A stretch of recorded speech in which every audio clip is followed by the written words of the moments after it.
Yaqinlariga xabar bering. Xo'p, doktor qarab oling. Qani tur.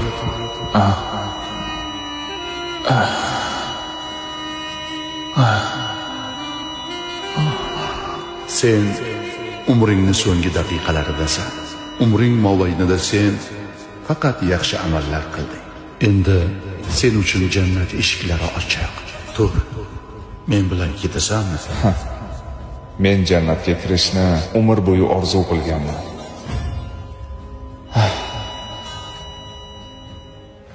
Ha, sen bilan ketaman. Qani ketdik.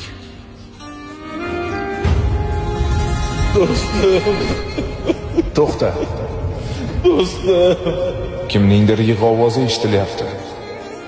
Bu seni do'sting. O'lganingdan keyin u 3 kun mana shunday yig'laydi. Do'stim, u eng yaqin do'stim edi. Ha mayli, sabrli bo'lsin. To'xtachi, yana kimningdir yig'lagan ovozi eshitilyapti. Bu esa ayoling. O'lganingdan keyin u 40 kun azobda. Shunday yig'laydi. Ayolimga Allohim sabr bersin. Undan minnatdorman. Jannatlarda birga bo'laylik.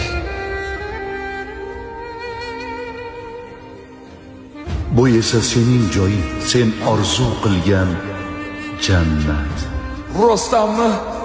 Bunday go'zallikni men umrim bino bo'lib ko'rmaganman. Qachon kiramiz? Men bilan yur. Bola!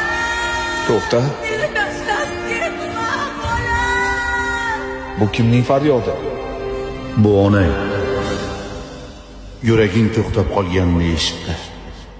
Endi o'zining yuragi to'xtab qolguncha bir umr dodi faryod uradi. Yur. Agar men sening taklifingga rozi bo'lmasam, nima bo'ladi?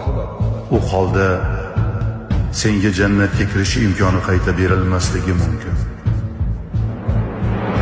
Butun umr to qiyomat kunigacha onamning faryodini eshitgandan ko'ra uning oldiga qaytganim ma'qul.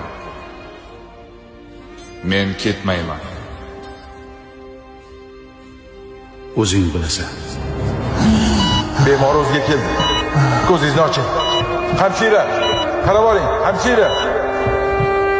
Gulni barglaridan etsang ham judo, Onani bolam deb yig'latma Xudo.